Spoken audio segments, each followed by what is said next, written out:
Today, my next person in the series Salute to Heroes in the Community is Dee Casey, Denise Casey.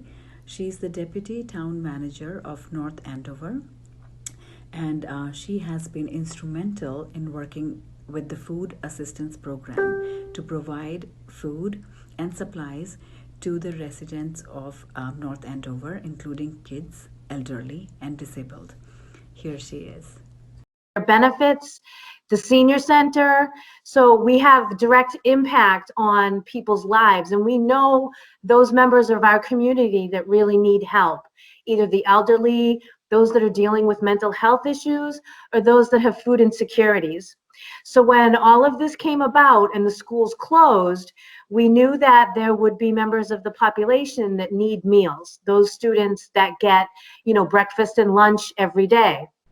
And so we partnered with the school department, Erica Murphy, who is the head of food services for the school department, who is an amazing person. She is truly a hero that you could speak to as well. I have such admiration for her. She and I got together and we created the program that is what we're doing now at the high school. So it wasn't just me and Erica. We have a whole army of people behind us. Our IT people got the site up and running, the COVID-19 site. And I had volunteers who, these are people that I don't supervise. They don't report to me, but they came out of the woodwork and said, I want to help. I'm not used to not working. I want to give back. Both live in the community. So that was touching. Youth and rec staff, they also are very instrumental in helping us distribute the food. And it's touching because kids will go through the line who go to the youth and rec center on a regular basis, and they're able to interact with the youth counselors, obviously from a nice physical distance, but it's good that they're checking in on them. Right. And so my staff really have been the frontline people. Deanna Lima, who is she's the community support coordinator. She started the food bank that is at the senior center. So if you go on the town's website, there's a place where you can sign up to give paper goods, food stuff, things like diapers, things you don't think about that people can't get. Right. And especially for those that have either lost their job or aren't working, the basic necessities are what they need. So Deanna stepped up and made a food bank that is being run out of the senior center. And she's taken in over 1,000 items. And she's been helping around 75 families on a regular basis who need food. Wow. So tell me how it was, when it first started, and how did you get the support, and how are you connecting to people who are in need? How are they? I think they are going, like you're saying, on your website, but how are they reaching out? So you identified by getting a list from schools. That's how you identified the kids, and then a list from maybe a senior center to find out the elderly. Correct. So the school population is used to logging on to their meal site. So that population continued to do that. But what we did is we created the COVID-19 hotline. So if people either can't log on, they don't have a computer, I think we sometimes, in our technological society, take for granted that people know how to use a computer.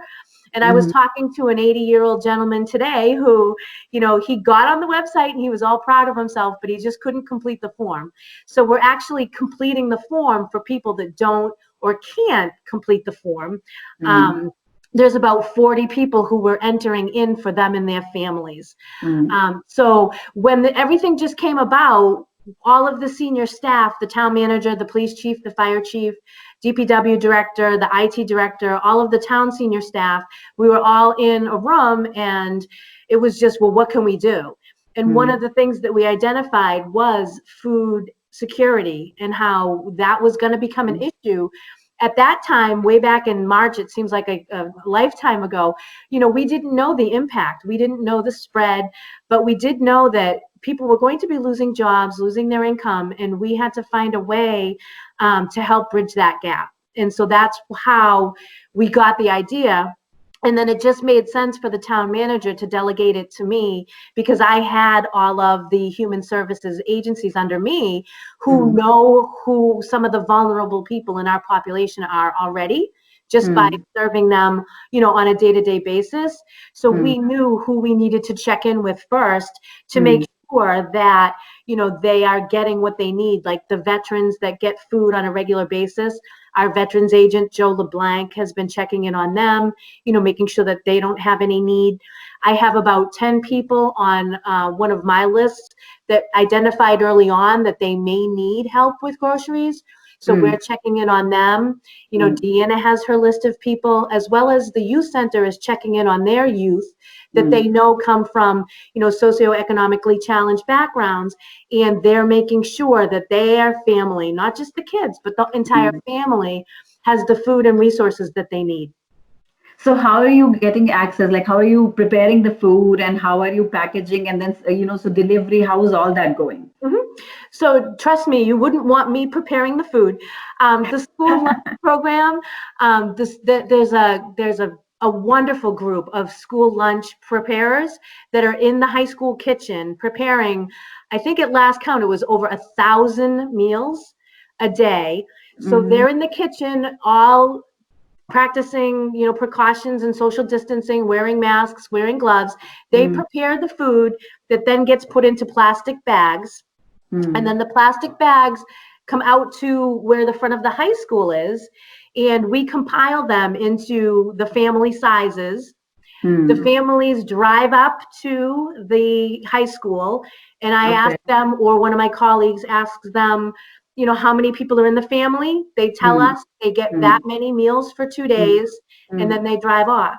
We have a so list. It's like a drive-through, and they come, yep. And then you're giving them the food. Yep, and then we have a list of people that can't, either they're homebound, they don't have a car, they're elderly and can no longer drive. So they have some of the school lunch program people, as well as some town staff, actually go out and deliver to them. Okay. All right. So, and then this is the other thing with this, like if it was a normal, circumstance, then you would just have to make food and deliver it. But in this case, additional precautions have to be taken the way it's supposed to be bagged. And then you discard the bag and then the person takes the food inside and probably wipes it, down and stuff. So those instructions, of course, to elderly especially are being given. So it must be nice for elderly who are now stuck in their home alone, have somebody, that's probably highlight of the day, have somebody come and check on them and, give them food. So is it daily even for elderly, or is it a couple of days that you give them food? Because it must be too much to do it daily. Yes, we were doing it daily, but then when the governor came out with additional precautions, we're doing it 3 times a week. So Monday, Wednesday, Friday. Monday and Wednesday, we pack enough for 2 days. Friday, we pack enough to get through the weekend. So we triple the orders on Friday so people have enough food to get through the weekend. And to your point, I delivered some groceries today to a woman who is in one of our housing projects, and she broke her back, which is why she can't get out. And she's just the sweetest woman ever. And it's so heartwarming that I can help her, because she doesn't have family or anyone else local that can help her.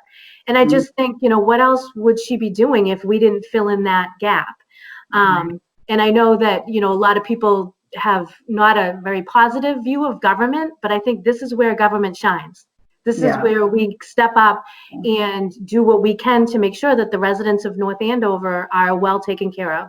Yeah, that's true. And that is also true because it is all of a sudden, and it's a lot to take on. It's not something you are prepared for. We did have some time in terms of weeks when it started, like, you saw that other countries of the world struggling with what. So we did have some time. But then, like you're saying, government, it is all at once, and they have to start thinking, you have to think health issues, and then you have to think about these issues. And there's so much going on. At the same time, we're talking about distancing and what is the next step. And then it's, first it was a week, and then it was 2 weeks, and now it's longer. So everybody, at the end of the day, hero is also, even if, a human being. So there is only so much that somebody can, And I think our, government and the governor and our state, we have done very well in terms of, fighting it, early, catching it all early, deciding what needs to be done, taking the right steps in multiple ways, you know. All right. So what else? So going forward, are you feeling that you are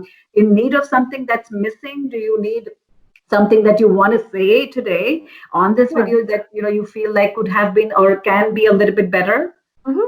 I do have to say, I've worked in other communities, and the residents of North Andover have stepped up for their fellow residents in a way that I have not seen anywhere else. And I know this is a very unique time, but people have been so giving, calling the hotline saying, how can I help? What can I do?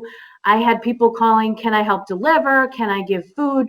So to me, the best resource would be for people to go on the town's website, and there is a COVID-19 button, a link that people can click on. And there are ways that you can either give food or gift cards to Stop and Shop. Stop and Shop has been an amazing partner with us. They're helping us with the groceries.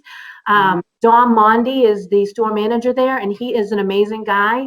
When I called him and told him our dilemma, he said immediately, what can I do to help you? What can I do to get groceries to people that need it? And that just was, it was just incredible to me. Right. So that to me would be the best way for people to be able to help, is go on the website and sign up for diapers or canned goods or pasta, whatever is in need. We really could use that. All right. And you guys have all the protective gear that you need to be doing what you're doing? Yeah, we've been very fortunate. Our finance director, Lynn Savage, has been savagely, not to use a pun, making masks, and we've got them all for everybody that is coming into town hall as well, because we still have, bills to pay and our regular jobs to keep up with. So we're making sure that anyone that is in town hall is very well protected. All right. So last, a message for the people? Sure. I think we are here for you, North Andover, is one of the catchphrases that we have been using throughout this. And that's true. We are here for you, North Andover. I do have to recognize my team, if you don't mind, because they have been instrumental, and many of them are residents of North Andover who could be sitting at home. They didn't have to step up to do what they're doing, but they did. Right. From the town manager's office, Laurie Burzlaff. From Youth and Rec, Rick Gorman, Demi Marsh, Lauren Sanford, Kyle Palladino, Asia Valdez, whose language skills have been unbelievably helpful, Tony Wolfenden from the health department, and Christine McInerney from IT, as well as all of the school department staff, and particularly Erica Murphy. Okay. So with that, we will say goodbye to you. Keep up the good work. You are doing amazing. And we will see you around soon when we all get out, and hopefully we all come out of this on the other side, safe and sound, and can hug each other soon.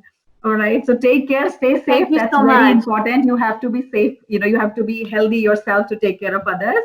Yeah. And we will see you soon. Thank you so much. I appreciate it. Take care. Bye. Take care. Bye-bye.